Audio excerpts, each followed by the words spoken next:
Hello everyone. இந்த வீடியோவில் Fevicryl 3D outliner வச்சு நம்ம எப்படி ஒரு ப்ளவுஸோட பேக் நெக் டிசைன் பண்ணலான்னு பார்ப்போம். இதுக்கு நான் மார்க் பண்ணி வச்சுருக்கேன்.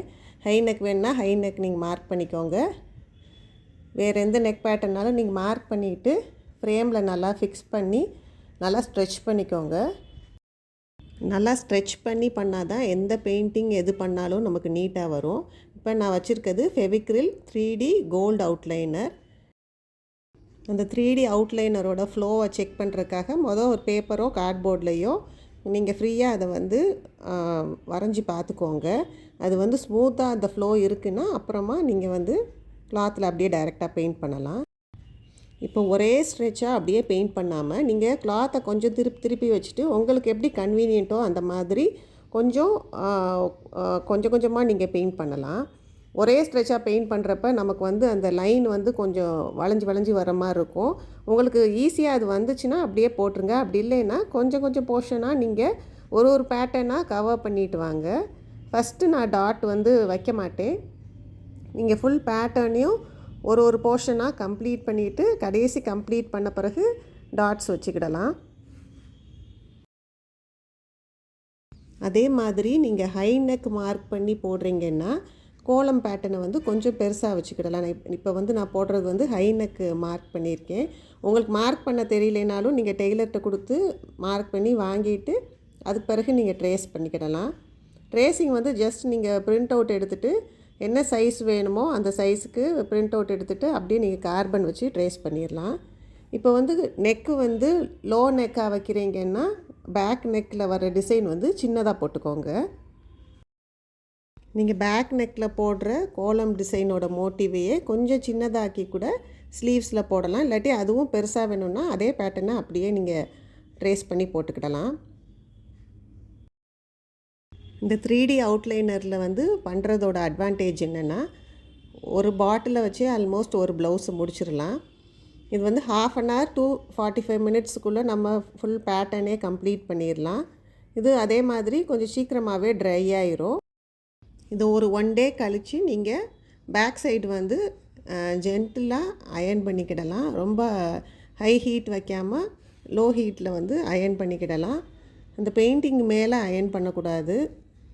இது ஏற்கனவே இதுக்குள்ளே க்ளூ இருக்கிறதுனால அது ஃபாஸ்ட்டாக காஞ்சி செட் ஆயிரும் நமக்கு.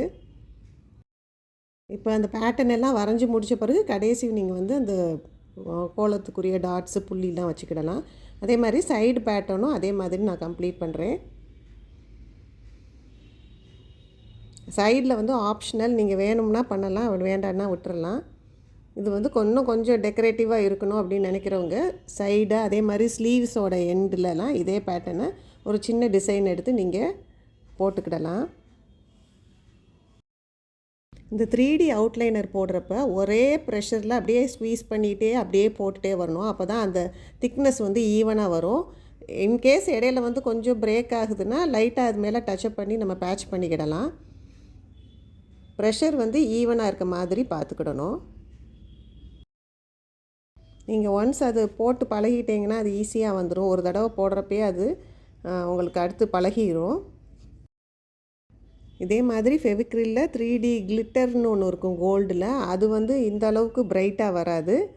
அது உங்களுக்கு பிடிக்குதுன்னா அது யூஸ் பண்ணிக்கிடலாம். ஆனால் இந்த கோல்டு தான் நீட்டாக இருக்கும் ஃபினிஷு. அதே மாதிரி இன்னொன்று என்ன நீங்கள் மைண்டில் வச்சுக்கணுன்னா அந்த நாசில் கிளாத்தில் கூடுமான வரைக்கும் தொடாமல் கொஞ்சம் லைட்டாக லிஃப்ட் பண்ணியே பெயிண்ட் பண்ணுறப்ப தான் அந்த ஸ்மூத்தாக அந்த ஃப்ளோ எதுவும் பிசுறு இல்லாமல் உங்களுக்கு வரும். அப்படி இல்லைன்னா கொஞ்சம் அவ்வளோ நீட்டாக வராது. அதனால் நாசில் அந்த துணியை படாமல் கொஞ்சம் லைட்டாக லிஃப்ட் பண்ணி கொஞ்சம் ஃபாஸ்ட்டாக அப்படியே அந்த பேட்டர்னை நீங்கள் கம்ப்ளீட் பண்ண ட்ரை பண்ணணும். இந்த ஒரு 3D அவுட்லைனர் வச்சே ஒரு என்டையர் ப்ளவுஸை இன்னும் கொஞ்சம் சின்ன பேட்டர்ன்லாம் இருந்தால் ஃபுல்லாக கம்ப்ளீட் பண்ணிடலாம்.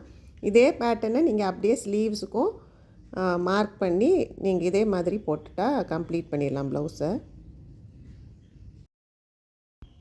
இதை ட்ரை பண்ணி பாருங்கள், கட்டாயம் நல்லா வரும். உங்களுக்கு வேறு எந்த மாதிரி ஃபேப்ரிக் பெயிண்டிங் டுட்டோரியல் வேணும்னு எனக்கு கமெண்ட்டில் போடுங்க.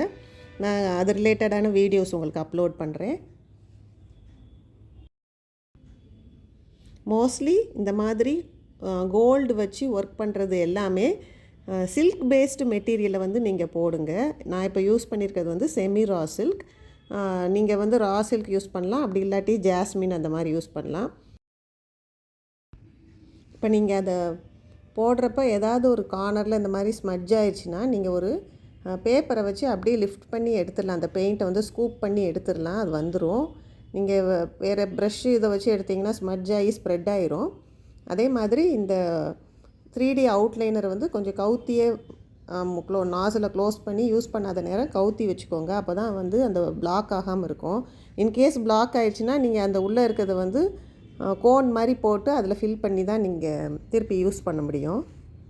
டேஞ்சூர் பெயிண்டிங்லலாம் இந்த கோல்டு ஒர்க் நிறையா யூஸ் பண்ணுவாங்க. அப்போ வந்து இந்த 3D அவுட்லைனர் வந்து நம்ம கான்ஸ்டண்ட்டாக போட்டுட்ருக்கப்ப கையெல்லாம் வலிக்கும். அதனால வந்து கோன் போட்டு இந்த இது உள்ளே இருக்கிறத ஃபில் பண்ணி பண்ணுறப்ப ஈவனாகவும் வரும், எதுவும் பிளாக் ஆகாது, நீட்டாக ஃபினிஷ்